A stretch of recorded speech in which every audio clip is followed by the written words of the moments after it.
Well, that's a good start. Thank you very much. Good evening. I'm Bradley Graham. I'm the co-owner of Politics and Prose, along with my wife, Lissa Muscatine, and on behalf of the entire PNP staff, welcome. Thank you so much for coming. What a marvelous crowd. And what a great space for a book event. Thanks to the Warner Theater for making this spacious place available.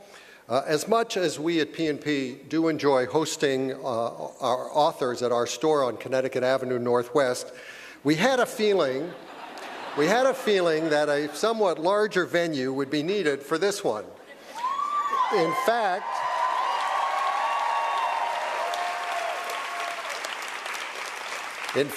this is the largest author talk that PNP has ever sponsored.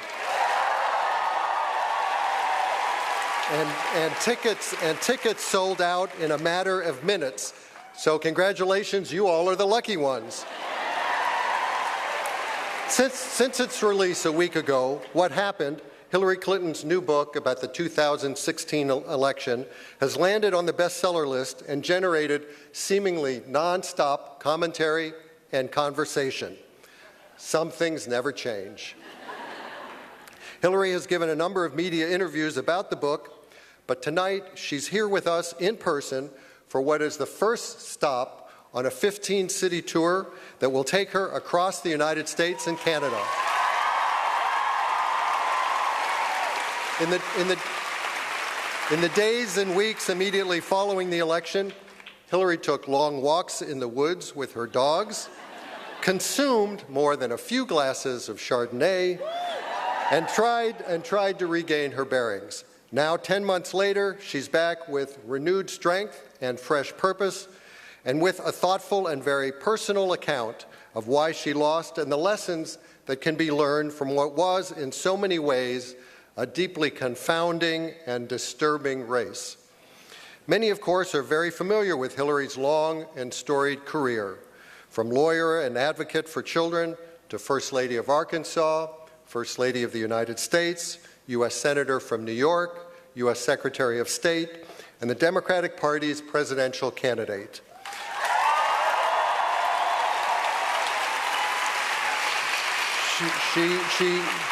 She is the daughter of Hugh and Dorothy, wife of Bill, mother of Chelsea, and grandmother of Charlotte and Aidan. Along the way, Hillary also has managed to write books. In fact, this is her sixth, and reviewers of it so far seem to agree on at least one thing. In these pages, she is less guarded than ever before, more revealing, blunt, and authentic. She says she didn't intend the book to be a comprehensive recap of the campaign, and it isn't. But it does convey, with raw emotion, humor, and insight, how it felt to run for president as the first woman nominated by a major American political party, and how it has felt to deal with the aftermath of a shocking defeat. And one other thing comes through loud and clear in What Happened. Hillary intends to remain active and to speak out.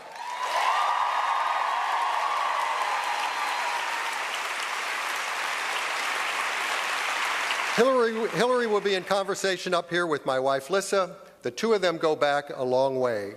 At various times over the past 2.5 decades, Lissa has worked with Hillary as chief speechwriter, communications director, book collaborator, and campaign advisor, including several stints helping in the 2016 campaign. Currently, Lissa is writing her own book about her experiences as part of Hillaryland, the small group of staffers, mostly women, who started with Hillary 25 years ago in the White House and have remained in her orbit since. I'd also like to take a moment to recognize that in the audience this evening are a number of members of Hillary's 2000 campaign staff. They're out there somewhere. They toiled mightily for months to help their candidate earn nearly 3 million more votes than the Republican nominee.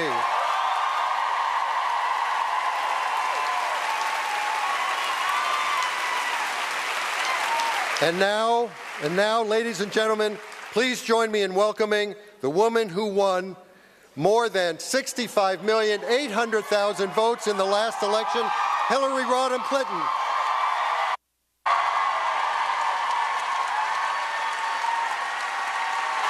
A pretty lively crowd.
Thank you all so much for coming. You sound like 65,800,000 people, which is great.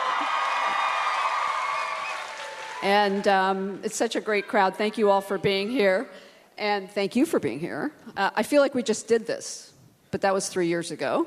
We did it for your last book, Hard Choices. We're back for What Happened. It's what happened. It's not what happened, question mark. It's not what happened, exclamation point. It's not what happened, ... It's just what happened. But congratulations, book number 6. By the way, produced in record time, I might add. And it's a very personal book, which I'm sure those of you who've read it already know, and if you've watched the interviews and you've heard about it, you know. But I just want to say one thing before we get started. Of course, it's about the 2016 election, and because Hillary Clinton is Hillary Clinton, it, of course, delves deeply into a very broad range of very, very important issues, from the erosion of our democratic institutions, the growing signs of totalitarianism creeping into too many aspects of our lives, the rolling back of voting rights, healthcare, environmental protections, economic and social justice, and, of course, ongoing, seemingly daily, if not hourly, and more overt examples of sexism and racism across our country. So what I want to just say as we get started is that if you don't have it yet, when you're going to pick your book up on the way out, you know, in Washington, there's that thing where you look in the index and you kind of pick and choose what you're going to read. Start at the beginning, read all 469 pages, because she has a lot to say, and she has a lot to say about really, really, really important challenges facing this country. And if you actually read from start to finish, you will learn a lot, and it's just fascinating and really important stuff in the book. So thank you for that. But tonight we're going to try to keep it a bit more personal, if that's okay. And I want to start really with how this book even came about. And I'm going to remind you, you may not remember this, but you and I had a conversation way back in the winter, early winter, and you mentioned to me that you were thinking of writing a book about the election. And then we had several more conversations about this over the next weeks and months. And each time I said to her emphatically, "You are nuts. That is a crazy idea. Why would you do that? It's way too soon. You're still processing everything. We're all still processing everything." I don't know about the rest of you, and I don't know about you, but everybody I know was experiencing weird things like insomnia and anxiety, gastrointestinal disorders. In fact, a friend of mine who's a doctor in Washington said it's an election-related syndrome known as Trump-urea. Okay, so we're all going through all this, right? And so I just didn't see how you could possibly, in such a short space of time and so soon after this election, process all of it for yourself. And of course, you're the central actor in it. So I advised you consistently not to write it. And of course, thankfully, she didn't listen to me. So that was very wise on your part. And now here we are with this wonderful book. And I just am wondering, though, how did you process it so quickly? And apparently this did not involve any therapy along the way.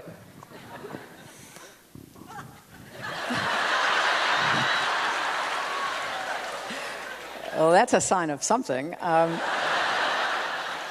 actually, it was my therapy, to be really clear. Lissa has been a friend of mine and a colleague of mine for a long time now, and is a terrific writer, was a great reporter when she worked for the Post and other publications. So I take what she says very seriously when it comes to writing, and she did come to see me, like a number of my friends who rallied around, came to support me, just listen to me vent, share their concerns and worries. And I had, after the election, as you can read in the book, pretty much nothing I wanted to say to anybody. I was so devastated, and it was incredibly painful.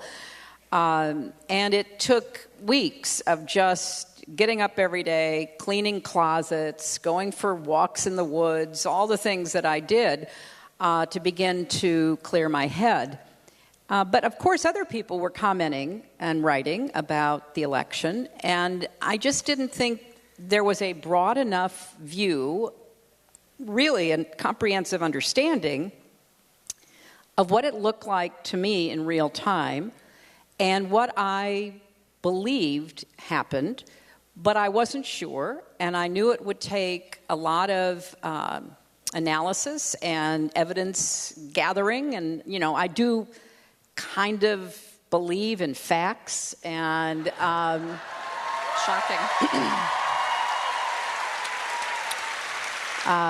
So, I just began to talk and listen to people, gather information, and I think that it hit me really around the inauguration. People had talked to me about, well, what are you going to do? And, will you write something else? And I was still just trying to muddle through.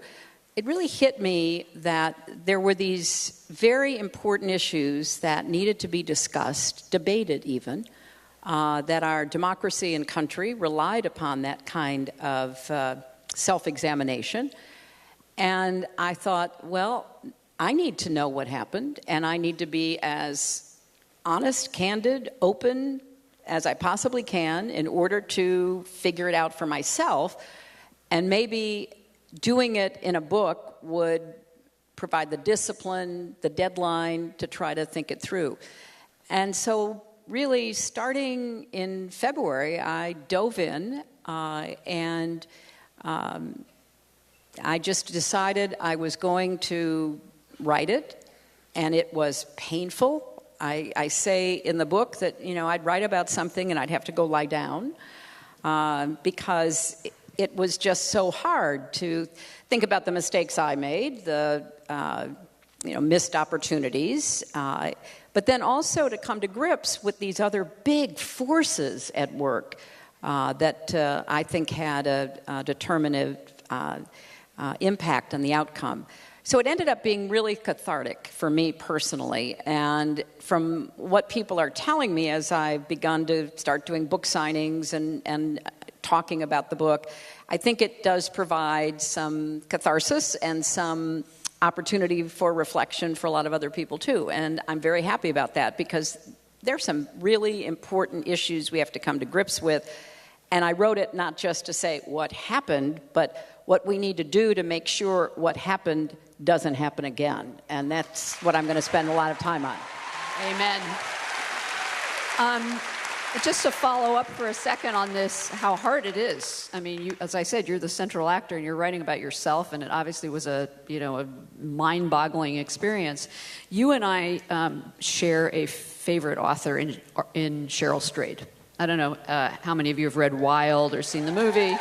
And you have a quote from her in the book, actually. But and I think I may have mentioned to you this once. She once said to me, I asked her, how do you write about these things that are so deeply personal? And she said, I write to get to a deeper truth. If I'm not going to be honest with myself, why do I bother to write?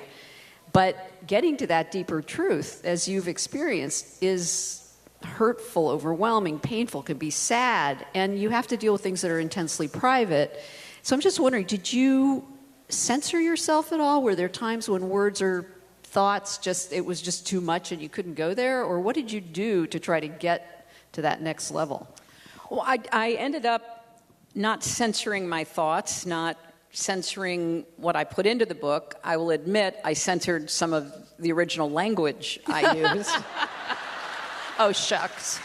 You should have left that yes, some of those early venting sessions, I had a great team of people who vented with me and did research for me and helped, me better explain what I was venting about. But I didn't hold back at all on what I saw as, my own shortcomings and my deep disappointment, not just for me, obviously, but for the country. So it was not censored. It was really candid, and it was something that did help me get to some deeper and bigger truths about me, about our country, about some of the really difficult forces that we have to face, the concerns I have about, I'm sure we'll get into this, everything from sexism and misogyny and race and the Russians and, this voter suppression. I mean, there's a lot there that I was learning as I was writing. Because when you're in the middle of a campaign, and I know there are people here who have been involved in campaigns, and for that I thank you. When you're in the middle of it, you are so focused on the immediate tasks. I mean, you know what the overall goal is, obviously to win, and you've got your strategies and your tactics lined up. But boy, every day is, 18 hours of just the hardest concentration and work trying to move it forward. It's hard to lift your head up, and sometimes it's hard to really understand everything that's happening at the same time. So being able to step back a little, go through it, take it apart, look at it, analyze it, and then write about it helped me a lot. Did you learn anything about yourself that you didn't know? I really believed that, and it was, I think in retrospect, it was a misconception, or it was certainly out of sync with the time in which we're living and the candidate I ended up running against. Because, I did have this idea based on my prior experiences in presidential campaigns, really going way back into the late 60s and 70s, that it mattered greatly if you could make clear what you wanted to achieve. It didn't have to have all the details, but that it was important to tell people what you wanted to do, because then when you were in office, they could judge you on whether or not you were fulfilling that commitment you made. So we spent a lot of time making sure that everything I said about policy and how we'd pay for things and all of that was just bulletproof, because I kept thinking at some point it's really going to matter. And for all sorts of reasons, it didn't. And so I think I stayed way too focused on a path that was not the direction that the campaign was heading, because of the pressures from outside forces, because of the reality TV candidate I was running against. I think that I was not as adept or as quick to try to figure out, okay, what is a better way for me to try to communicate this? So, these are things that you do the best you can, and you think you're running one kind of campaign, and you realize that the press is not covering the policy you're putting out every day. They're covering an empty podium. And I kept thinking, well, we're still going to break through because people really do care what kind of jobs and infrastructure and healthcare and other things you want to do for them and their families and their incomes. But there was a disconnect. And so I learned that I just wasn't as, I think, quick to try to make some adjustments along those lines. But you also say in the book that you developed a new appreciation for big, simple ideas. I think that's part of what you're getting at, isn't it? Well, there's a difference. I mean, the big, simple ideas, I still believed, that a big, simple idea like we're going to raise taxes on the wealthy, that's a big, simple idea. And I did have that idea very much centered in my campaign, but there's also, I think, an important debate about, in politics today, when we have a really intense, quick movement of news, and it's a very short attention span, and social media plays a bigger and bigger part, trying to develop a relationship with voters or to engender confidence in voters that you know what you're talking about and you're going to deliver because you do understand the complexities may not be as significant as just repeating those big ideas over and over again and leaving the details for later. Who knows, though, by 2020, maybe people will want to know details again and policy again. So you never know. Well, and to be clear, she's not saying big, simple ideas without details, just not outlining every single detail, ahead of time necessarily, which I thought that was a pretty interesting observation. Just one other quick thing about what it feels like, because you're so revealing in the book about what it feels like to be a presidential candidate. And of course, you've got constant incoming, right? Good, bad, medium. You're trying to assess all sorts of information from all sorts of people all the time. And it was interesting to me in the book that you say in a number of places that there were times when you wish you had struck back, when you'd been criticized or challenged by Bernie on Wall Street and other things, by Matt Lauer in that really awful interview, by Comey, and then, of course, we had the Jaws imitation by Trump on the debate stage. So in each of those, it sounds like you're... Oh, I just want to say also, by the way, even though you didn't say it, do you know how much it warmed the hearts of tens of millions of Americans to know that you thought about saying, "Back up, you creep"? It's great. But in those situations, it was really, honestly, it was just such a relief to know you were even thinking about it. But in those situations, you weren't able to do that, and you felt yourself constrained. You say you felt like you were in a straitjacket at times. What is it that makes it so hard to be able to do that in those situations? And I'm sure it has something to do with being a woman, but I'll let you answer that.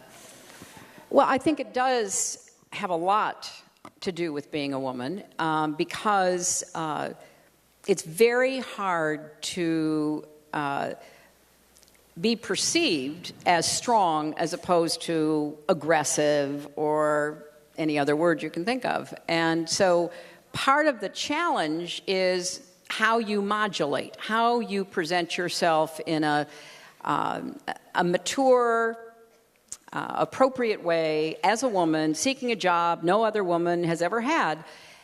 And I write a whole chapter on being a woman in politics, but much of what I say goes for being a woman in business, being a woman in any profession. It's not just politics. And I think, as I tried to describe my thought process up on that stage in the second debate, it was hard. We had practiced what I would do if he invaded my space, because we kind of assumed he would, because he had his own issues that he was trying to, push through at that time. And So we knew it, but once you're there and it's actually happening to you in real time in front of, 60 million people or something, you are discomforted, you are annoyed, you are a little frustrated that he is stalking you and staring at you. And so I was going back and forth. But I had believed that it's better not to show that kind of reaction in the middle of a presidential debate. And as you might think back, funny gestures, facial expressions, heavy sighs, things really do affect viewers. And I just ended up believing that in addition to the gender-linked aspect of this, there was a history of people in presidential debates who had deviated in a way to show frustration, anger, dismissiveness, whatever their feelings were, and paid a heavy price for it. And I thought, whatever price they paid, I would pay double or triple. Mm-hmm.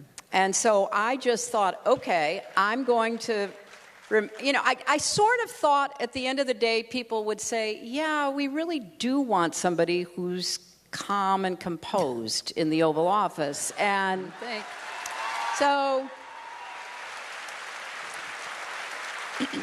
I was aware of all the different cross currents, but I carried on in a way that I thought was what a president or someone who wants to be president should do. Well, and you say in the book, and I think you're referring to longer than this campaign, that you sort of have to wear your composure like a suit of armor, and that's what you did. Yeah, but everybody in the audience knows that feeling that the next day or the middle of the night you wake up and say, oh, if only I had said that. There always is that. I mean, I thought that it's the toughest job in the world. It's a job that requires, or at least used to require, a level of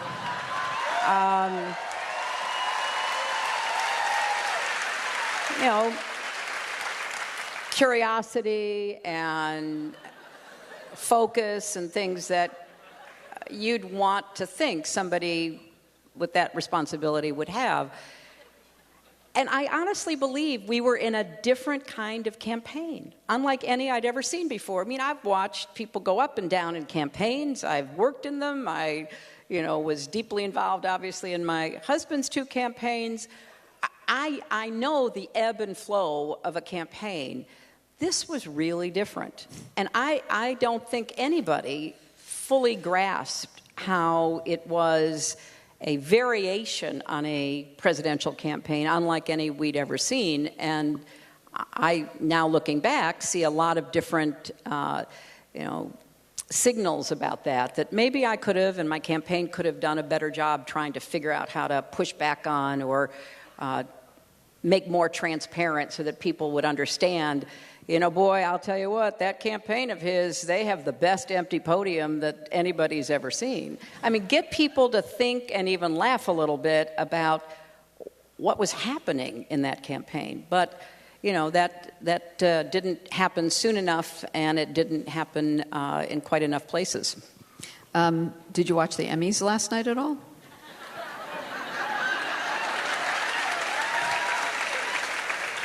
I did. Well, and you and I think many people may know you and your husband are big fans of television dramas and comedies. And if you watched, as I'm sure many of you did, you know that The Handmaid's Tale was a big winner. And you and I have actually talked about that book in the past. Written in 1985, dystopian work of fiction that, of course, is now this wildly popular TV series that is about a liberal democracy slowly and very definitively becoming a totalitarian state, which of course is sadly and distressingly resonant at the moment. And that whole idea of the normalization of the abnormal is terrifying. By the way, doesn't it just bug you when people say Trump this is the new normal. I mean, we should never call it normal, right? We should never say it's not normal. It's like the new abnormal. It's not the new normal. But I mean, seriously, it's terrifying, and The Handmaid's Tale resonates because of that. You do talk a lot about that in your book, and you know, from voter suppression, from the manipulation of the media to fake news to everything else, and just the assault on the democratic institutions we rely on that we need to be able to trust. Yeah. It's scary. And you, of course, you know, we'll get to the fake news Russia stuff in a minute, but... Well, look, part of the reason I was motivated to write this is because of what happened at the inauguration, and I write the first chapter about what it felt like to go to the inauguration and what a hard decision it was, but how I thought that it was important to show continuity of our government. I was certainly hoping to hear words of reconciliation and bringing the country together after, you know, a very divisive campaign. Didn't hear that, and I felt very uneasy about that inauguration. I've been to a bunch of them, and I've been when people I supported won and people I supported lost. But this was different. This was not a normal inauguration. And then it was made even more surreal with the claims about the crowd size and the introduction of alternative facts. And then I started thinking, whoa, this is much more than just transfer from a two-term Democratic president to an unusual but Republican president. And I just couldn't really grasp how big a challenge they intended to pose to facts and evidence and reason, all of which are fundamental to the functioning of a democracy like ours. And so when I saw that, I thought, you know, this is much, much bigger than any transfer of presidential power that I'm aware of in recent history, because of the assumptions that the new administration was operating on and the brazenness of their attempt to distort reality and impose their version of facts and truth on all the rest of us, despite what we saw with our own eyes. That bothered me greatly, because I've said before, if I had lost, you know, to another Republican candidate, somebody else had emerged from the Republican primary, I would have felt bad. I would have really been disappointed, but I wouldn't have worried about the fundamental future of our country, our institutions, our rule of law, and this imperative of reason that motivated our founders and which is still absolutely essential. So I think this became a resonant theme with me, because you can disagree about policies, you can disagree about all kinds of things, but you can't begin to chip away at the basis of our government's functioning and our democratic norms without paying a very big price. So yes, in the book, you won't be surprised, I mention The Handmaid's Tale, I mention 1984, I mentioned Brave New World, because I want readers to say, okay, I may not agree with everything she says, but you know what? I have to agree with this fundamental premise that we can't sacrifice truth and facts on the altar of partisanship and the desire on the part of a particular president and his administration to control the news, to undermine the First Amendment, to just create this alternate reality. Because I think the stakes of what we face in this time are just profound. And I've said before, and I will repeat it here, I think that this president and the people who serve him on this alternative reality track are posing a clear and present danger to the future of our country.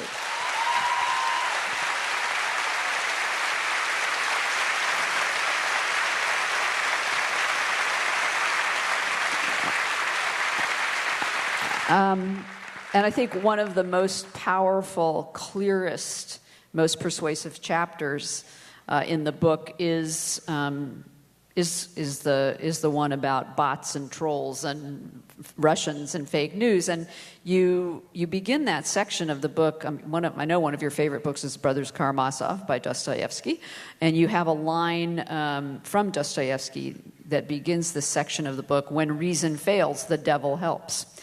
And then, of course, you do talk about trolls, bots, fake news, conspiracy theories, and my favorite term, from Russia with no love. But in all seriousness, this is an incredibly clear connecting of dots based on what evidence is now available. Presumably, there will be more coming out, but anyway, thank you for that, because it's really essential that everybody read that. I've never had a chance to thank you for something publicly that I would like to thank you for now. How many of you were in Washington during what is now infamously known as Pizzagate? Okay. And those of you who've been to Politics and Prose on Connecticut Avenue know that the store is only a few doors down from Comet Ping Pong. And you, of course, were onto this stuff because of what was going on in the campaign before a lot of us realized the extent of it. And you and I spoke shortly after the election, and you knew that Comet was being targeted, that Politics and Prose and some of the other businesses were being targeted, and you actually said you were willing to speak out about it, for which we were grateful. At the time, everybody thought that we needed to all kind of lie low for a bit. The day that the gunman with the assault weapon walked into Comet on a Sunday afternoon, December 4th, about an hour after that, you and I communicated, and I told you what was going on, and you responded instantly, and we were so supportive, which was incredibly helpful. We were all on lockdown on the entire block with police running up and down the streets. And then, and people don't know this, a few days after that, you and your husband said, "What can we do to support Comet? Can we buy pizzas?" And you bought, I don't know how many pizzas, but it was a lot of pizzas, and sent them to a literacy program, an after-school literacy program in D.C., which was never publicized.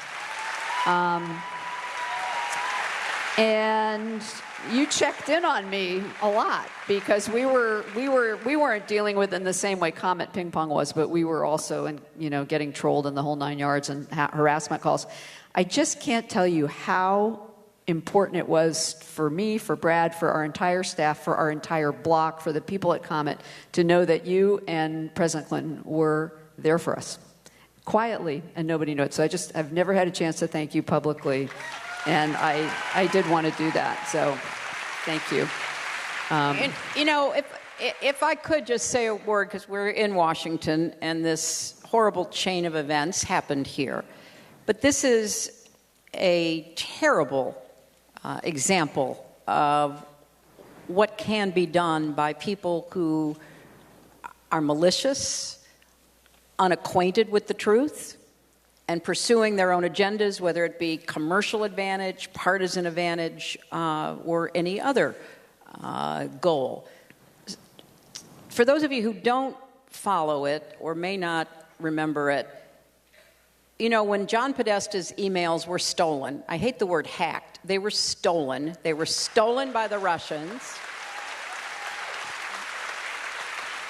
And they were then, through cutouts, given to WikiLeaks, which is nothing more than a tool of Putin and the Kremlin.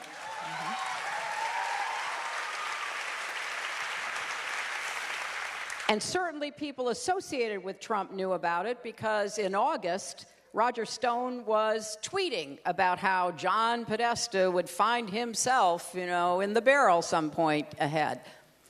So on October 7th, one of the more infamous days in the campaign, the day started with the Director of Homeland Security, the Secretary, Jay Johnson, the Director of National Intelligence, Jim Clapper, saying that with high confidence they knew the Russians had been behind those hacks, those thefts of emails. That happened in the morning. Then the Hollywood Access tape broke a few hours later, and within 1 hour, such an amazing coincidence, WikiLeaks dumped all of John Podesta's personal emails. Now, if you read those emails, I think it's a little embarrassing to admit they're very anodyne, even boring. But because they were, the way that the Russians and their allies, whoever they turn out to be, were able to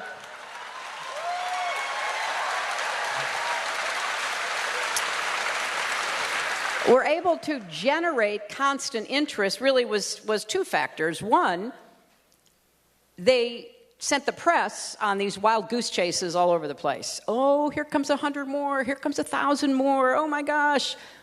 And then, of course, the other was that they created the illusion of transparency.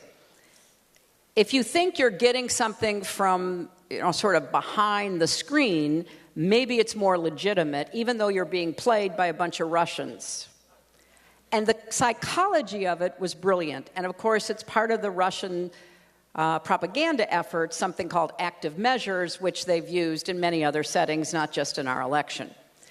Well, you can only go so far with read these emails and listen to people, as in every campaign you can imagine, debate about what to do when and who says what and all of that. So they had to be weaponized. They had to have elements plucked out and perverted in a way that would be hard to imagine, and then sent back out into the cyber virtual world. So in one of the emails, John Podesta is talking about pizza. He's Italian and Greek, And a very good cook. And yeah, his risotto recipe is still there if you want to see it. And I'm sure there's something very nefarious about that risotto recipe. So all of a sudden, John's writing about pizza, and one of these really, I consider, evil people in the media world and in the online world, out of whole cloth, make up this story that John Podesta and I are running a child trafficking ring in the basement of the Comet Pizza Parlor. By the way, there is no basement. Yeah, there is no basement. Now, you would think people would be laughing like crazy, shaking their heads, but if you migrate that crazy story to Facebook posts, to news outlets, there are people who will believe that, including this very unfortunate young man in North Carolina who believed it. It was meant to be believed to influence voting.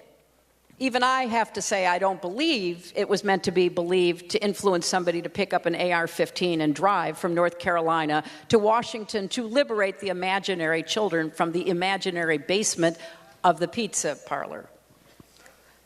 But in came this young man believing that he was on a mission because he saw it on Facebook. He saw it in other places online. He saw it in, quote, news outlets.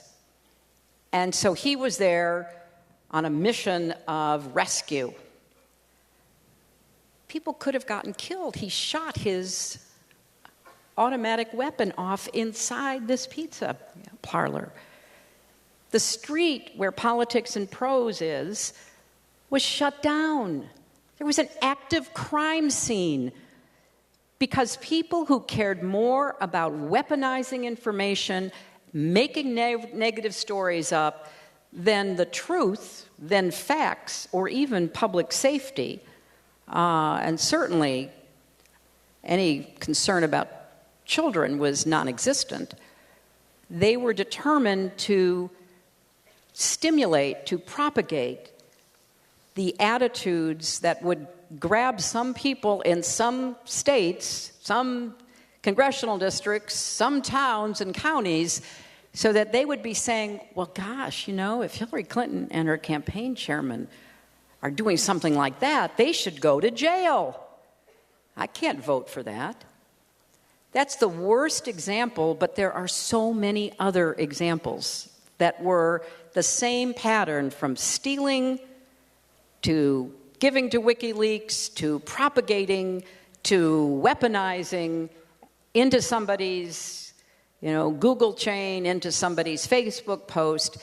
And I think it's one of the most serious challenges we face going forward in politics, not just at the presidential level, but up and down, because if we don't get a handle on information that is not just controversial, protected by the First Amendment, but aimed at spreading lies to the extent that they can cause behavior like we saw in this terrible instance, it will not stop.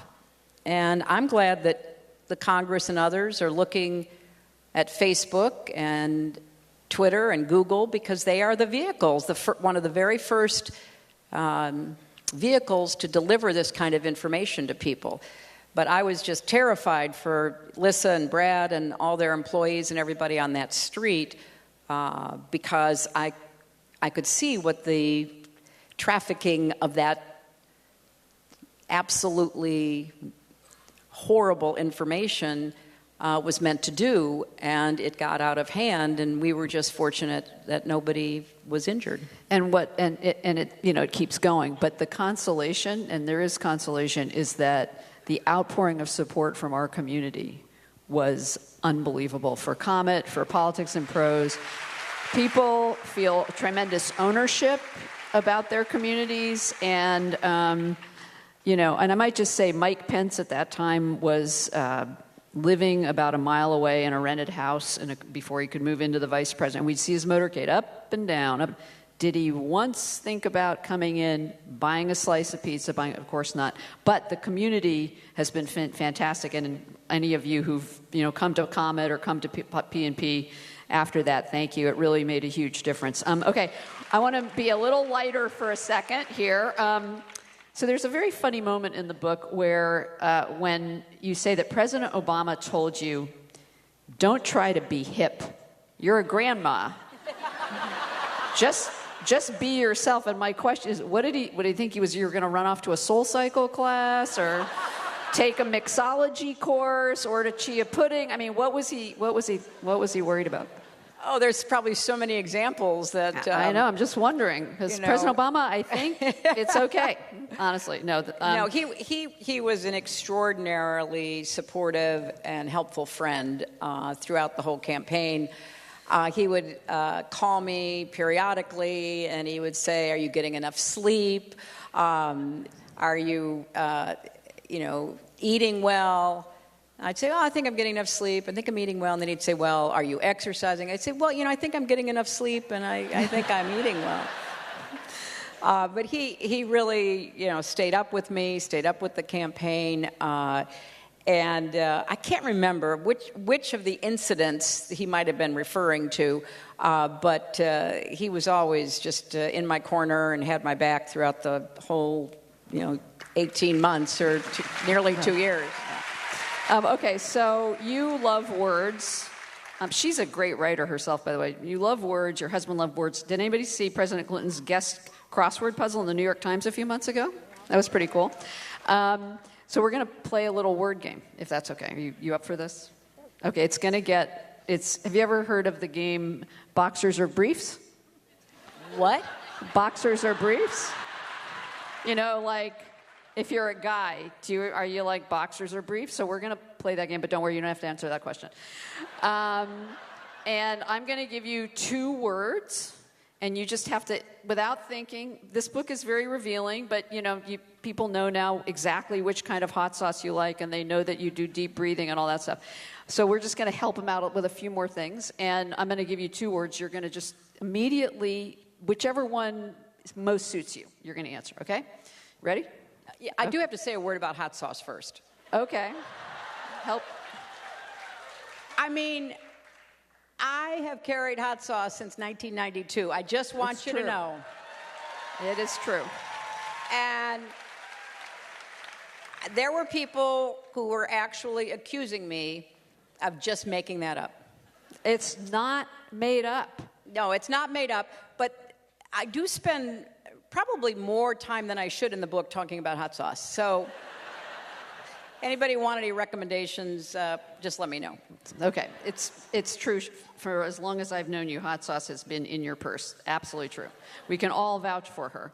Okay, you ready? So 2 words. You got to. Okay, it's going to get progressively a little harder, but we're not going to do too many of them. Okay, so tea or coffee? Coffee.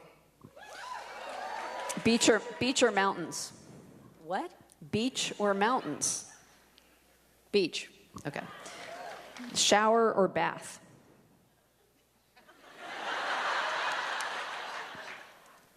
Well, these are all really unfair, and that is particularly unfair. These are easy. Come because, on. I mean, really it depends on how much time you have. Okay, that's fine. Okay, Pilates or yoga? Yoga. Vodka or Chardonnay? Again, it depends on how much time you have.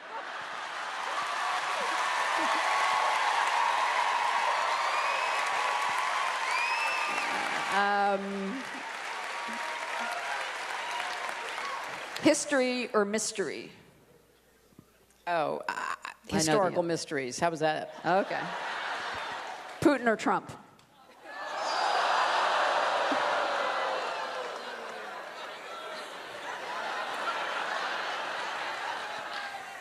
Yeah, well,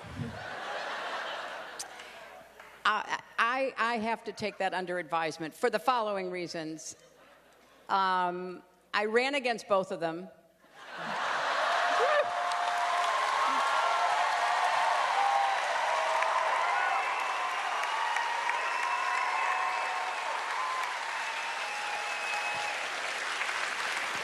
Excellent. I was going to say Comey or Comey, who you also ran against. Okay, I think we're going to take some audience questions. You guys did great questions. There were zillions of them. A lot of them were similar. And first of all, lots of people just said thank you. And I could go through a lot of cards that just said thank you. Quite a few also related to young people and young women especially and getting into politics. So here's one.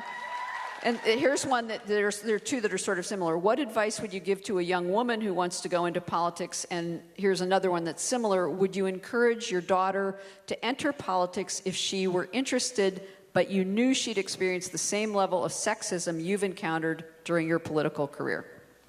Well, let me answer this question in general, because I would say the same thing to any young woman who were to ask. I'd say, look, even though I write at length about the challenges that women in politics face and point out it's not just me and it's not just Democratic women, it is unfortunately still a very, very tough double standard.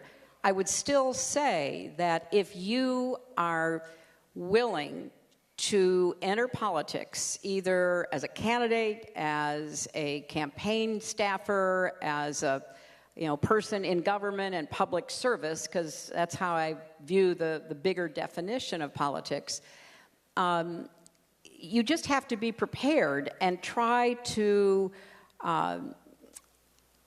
have the confidence without being walled off, without being too defensive. And it's easy for me to say I've been all of those things at various points in my public career, but it's a really great experience. And it is important to have more women in politics, and it is important that we all support each other in the political arena. One of the great quotes that I have loved for years is Eleanor Roosevelt saying, "For any woman who enters the public arena, she needs to grow skin as thick as the hide of a rhinoceros, because you will be judged by everything from, your hair to your voice to whether you are married or not married, whether you have children or don't have children. So it's a constant gotcha game. And you have to be clear about why you're going into politics and what you hope to achieve through your efforts. But I say in the book, by pulling the curtain back and talking about how hard it is, I don't want to discourage anybody. I want people to be more aware of it so we can call it out for what it is. But this is common across every walk of life. And there's a fascinating article in the New York Times sports section today about women in sports and the grief they take because of their voice. Yeah.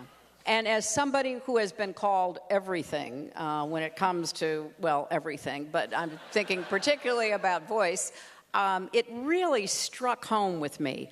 You just have to be prepared. You have to have at least a sense of humor to get through some of what you're going to face.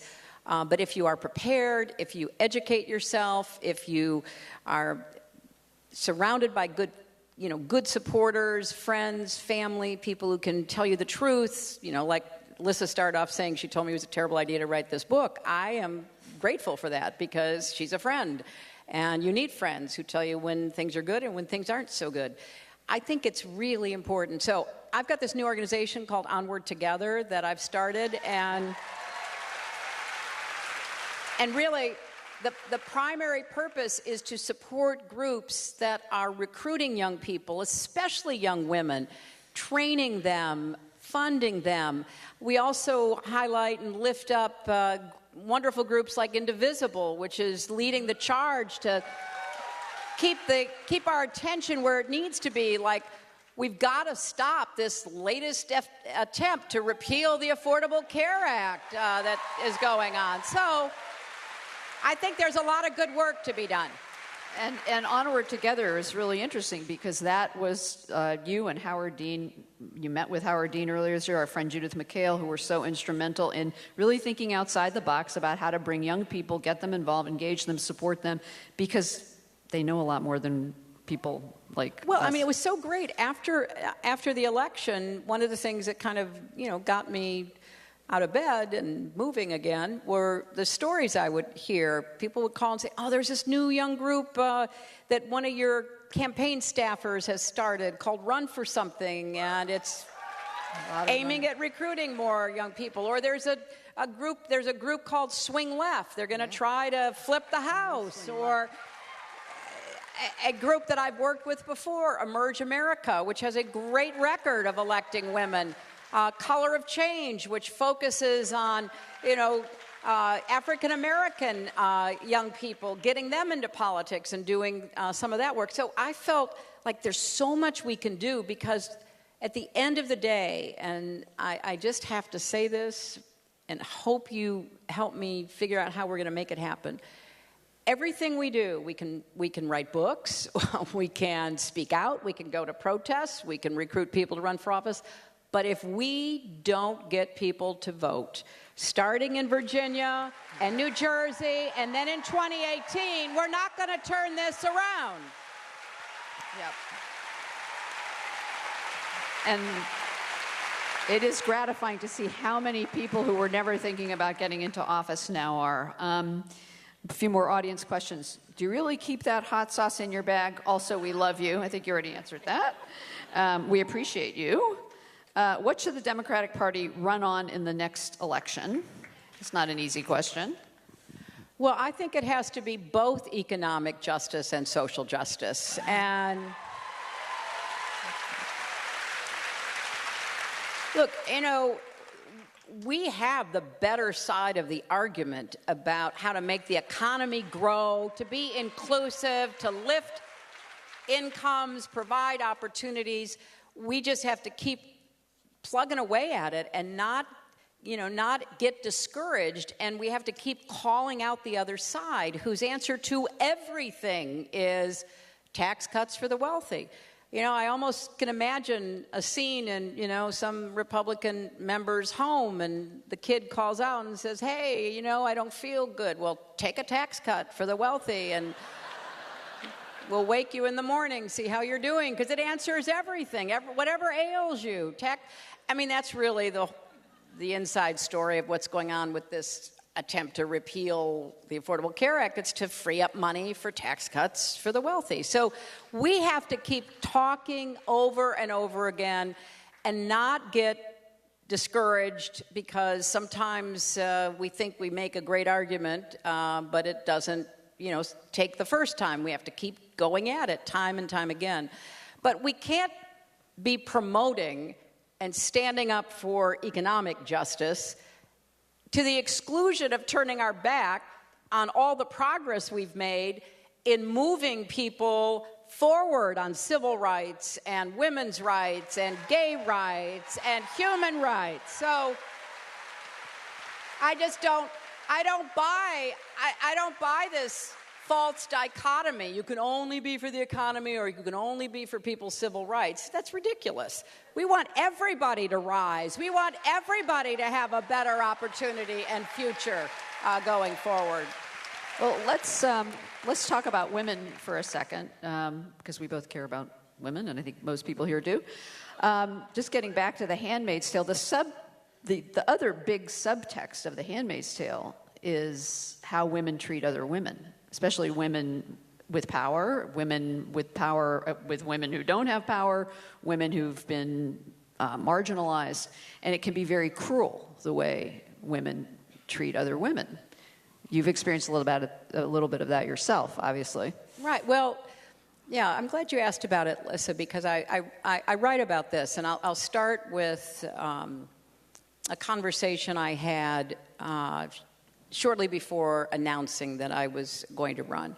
And it was with Sheryl Sandberg, somebody that I've known for a long time and really appreciate the work that she's done with Lean On, with the research, working with professors at Stanford, at the University of Pennsylvania, marshaling, again, facts and evidence about what actually happens in women's lives, how we're perceived, how we perceive ourselves. So she said she wished that everyone who read Lean On understood what she thought was one of the major takeaways from that book, which was that the more professionally successful a man becomes, he becomes more likable. And you know what's coming. The more professionally successful a woman becomes, she becomes less likable, because our stereotypes, our presumptions about what's appropriate and not appropriate are just so powerful. I mean, they are rooted in our DNA. They go back millennia. And so you say to yourself, okay, if that's the case, then what can we do about it? The second point she made, equally provocative, is that women are liked much more, viewed much more favorably when they are in service to someone else. So I was in service to our country and service to President Obama as a member of his cabinet in his first term. I left the State Department with a 69% approval rating. People thought I was doing a good job, and I was doing a good job because they could see me, standing up for our country, standing beside the president, trying to solve problems. And what was fascinating to me, it was really horrifying, but fascinating, was how effective it was to just begin to knock that down and to get to the point where, oh, gosh, we don't know what we think about her. And Sheryl made this very clear. She said, if you are in service to someone else, you are viewed favorably. So in the workplace, if you go to your employer and you say, I really think Lissa should get a raise, she's been working so hard, you get points because you're viewed as somebody who is a real team player looking out for your colleagues. If you go and say, I've been working really hard and I'd like to be considered for a raise, if you're a woman, it's held against you. If you're a man, it's not. And these are just attitudes that are deeply embedded in how we see women in the public arena. Now, I won the women's vote, but I lost the white women's vote. I got more white women's votes, however, than President Obama got in 2012. So the problem is one that Democratic nominees have to contend with, have to figure out how to communicate, break through better. Now, I personally believe that I was doing well enough with white women, even Republican white women, before the Comey letter.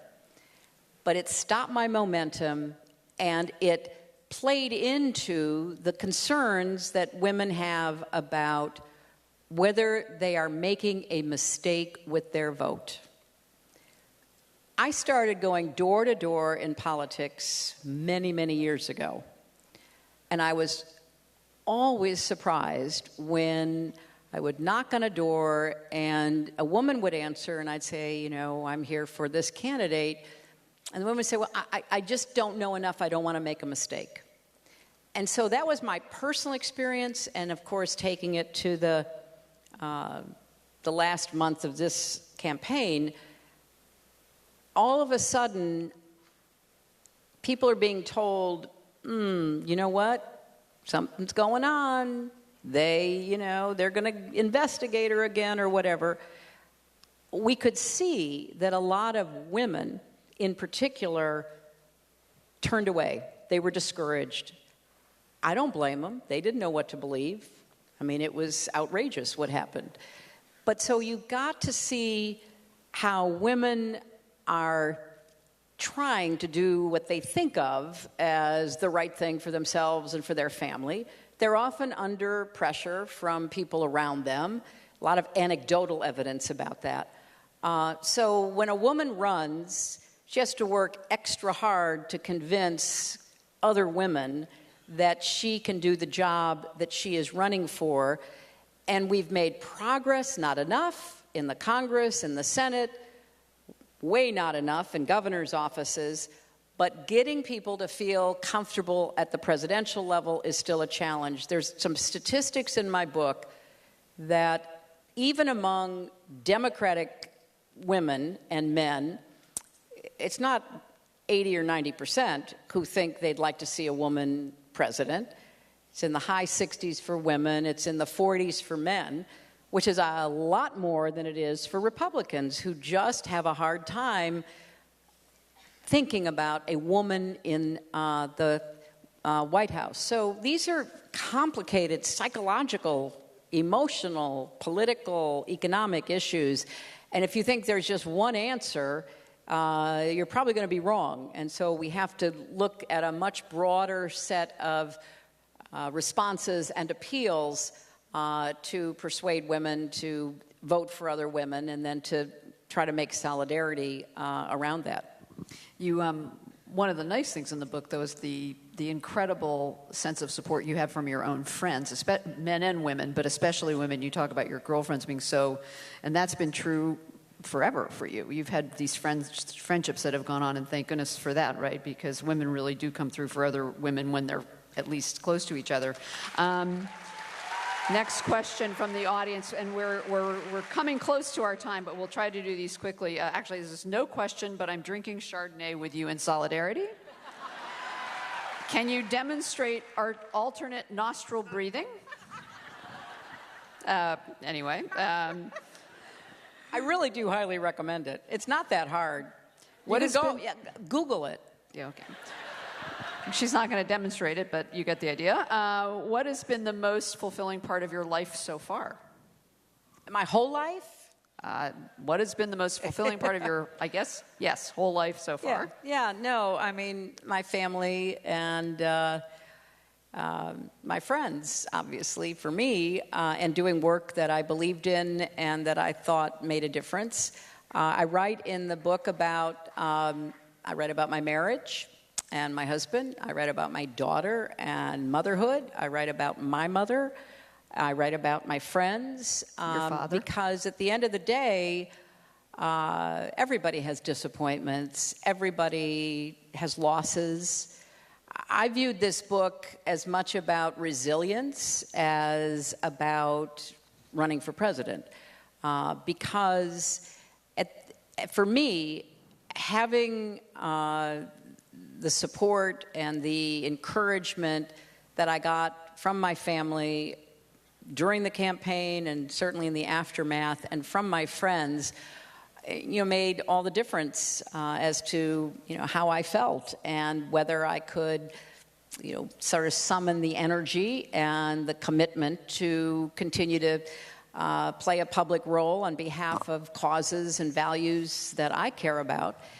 So I think I'm a very fortunate person, and I want others, no matter what happens to you in life, to understand that there are ways to get up and keep going. And don't give up on yourself. Don't give up on your friends, on people you care about. Here's a serious and question that I think we all are distressed about. What is your advice for federal workers facing the internal destruction of their agencies, especially at EPA and state? And we miss you.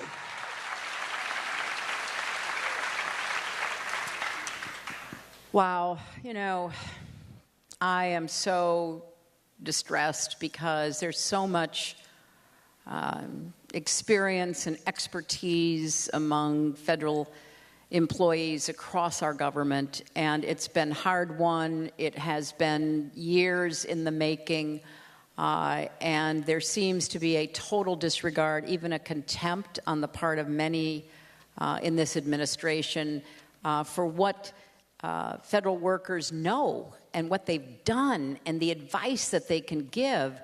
The other night I was talking with Rachel Maddow about this when it came to the State Department, and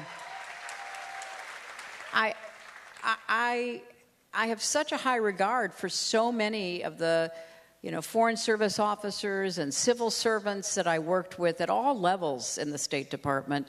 And I think about some of the crises that we confront, like North Korea, and people who know the language, know the history, have experience in the Korean Peninsula and China and Japan.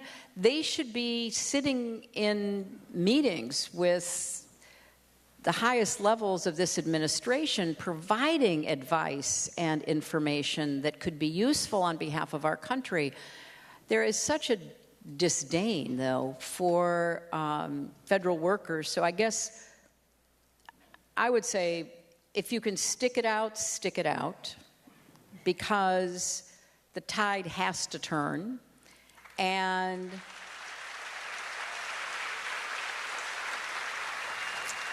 if we can take back one or both houses of Congress in 2018, you will have people you can talk to again. But I know how difficult that is, because I know what's happened to people that I worked with in the State Department, just really being frozen out and demeaned, mistreated. So I know it's not easy for me to say this, but I don't want us to lose the decades, really, if you added it all up, the thousands of years of experience in the EPA, in the State Department, in the Labor Department, in a lot of the places that are being targeted by the administration. So I hope that we can maintain a core of experienced public servants in our government because at some point they're going to need you, and the country's going to need you, and I hope you're still there.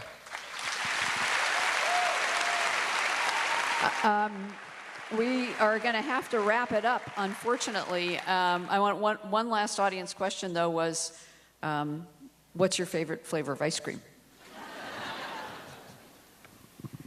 Oh, the hard questions. My favorite flavor, I guess chocolate, anything with chocolate in it. You know, but I did want to just say a few more words about the future, because that's really what I'm most focused on. I think it was important to figure out what happened in order to be better prepared. And, you know, some of it is institutional, some of it is attitudinal, but it can all have an effect on not just our politics, but on who we are as Americans. And I'm concerned that a lot of permission has been given to people to be very bigoted, to be prejudiced, to lash out at others based on religion or gender or race and every other kind of identifying characteristic. And so I think it's very important that we not grow weary in standing up for what we see as core American values, not permitting the clock to be turned back and people's progress to be reversed. You know, there's a lot to be proud of that the resistance and people in the resistance are doing every single day.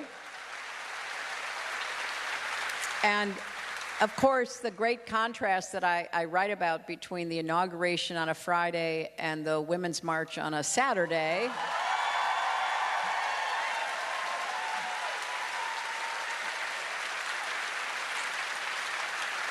and holding the line on repealing the Affordable Care Act and saving insurance for millions of Americans is a really big deal. And there's ways for everybody to play a role. Not everyone will start an organization or run for office, but everybody can be sure you, your friends, everybody you know is registered to vote. You can be sure that if you have a free weekend, you can go canvass this year in Virginia or in New Jersey. You can start looking to see strategically where your vote will count the most, because in the 2018 election, there are going to be some very competitive seats. I won 24 congressional districts that have a Republican member of Congress in them. And so thinking hard about how you can support people who stick their necks out and decide they're going to run, you know, going online to combat untruths and attacks and vitriol. You know, be one of those people who is standing up and tweeting back or posting something on Facebook or making it clear that, you know, people are not going to be given a pass if they are promoting falsehoods and personal attacks and you know, really horrible positions, whether it's white supremacy or neo-Nazis or Ku Klux Klanners, whatever it might be, that, you know, we're not going to let that go unanswered because it's critical that people have a sustained commitment to taking our country back in the way that we believe it is at its best in order to have the kind of future that we believe is possible. And no one has more of a stake in that than young people. And so for me, I'm going to spend a lot of my time, you know, supporting young people, talking with young people, encouraging young people to understand the power of their votes, which is still the great unrealized opportunity in American politics, and to keep having cross relationships that, you know, cross every line that is meant to divide us, instead obliterate them, and to lead integrated, full lives with each other. and to be kind of the rebuke to those who want to divide us and undermine us. And I am very optimistic. I mean, at the end of the day, and at the end of my book, you know, I talk about love and kindness, something that we talked a lot about in the campaign, which, you know, was something that was my attempt to respond to the, you know, the sight of some of the rallies on the other side, you know, the veins bulging in necks and the yelling and the pushing and even the violence. And, you know, come on. You know, that's not who we are, or that's not who we should be. So at the end, I talk a lot about what I think we can do and should do going forward. And at the end of the book, I'm optimistic because I really believe that, you know, we always summon up the energy and get ourselves, you know, focused right and keep moving toward that more perfect union. And I'm going to do everything I can to help us get there. And you start the book with Harriet Tubman, Keep Going, which has been a favorite of yours. And this book, by the way, is really in some ways a collection of your favorite sources of inspiration, quotes and phrases. And I thought that, first of all, thank you for not going quietly into the night. Well, you know, I wanted,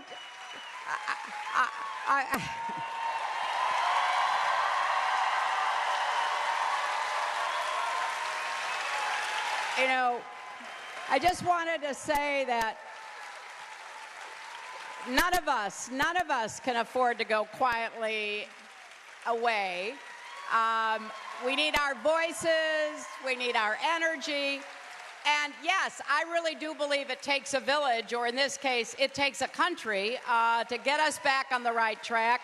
And it's very consistent with my belief that we have to bring people together to work together. And this, you know, this children's version of It Takes a Village, which is intended to say, you know what, we all have to work together, and maybe you think it's politically correct. I think it is America at its best. And so we're not going to go anywhere. We're still going to be here and still fighting and still moving. And let me just end with a couple of quotes. You've been, you know, by using your voice, by writing this book, by being who you are, by supporting Onward Together and starting Onward Together, you are a model for a lot of people who wonder what they can do. And I just want to end with a few quotes that you include in your book. I think that we can all turn to as we resist, insist, persist, and enlist.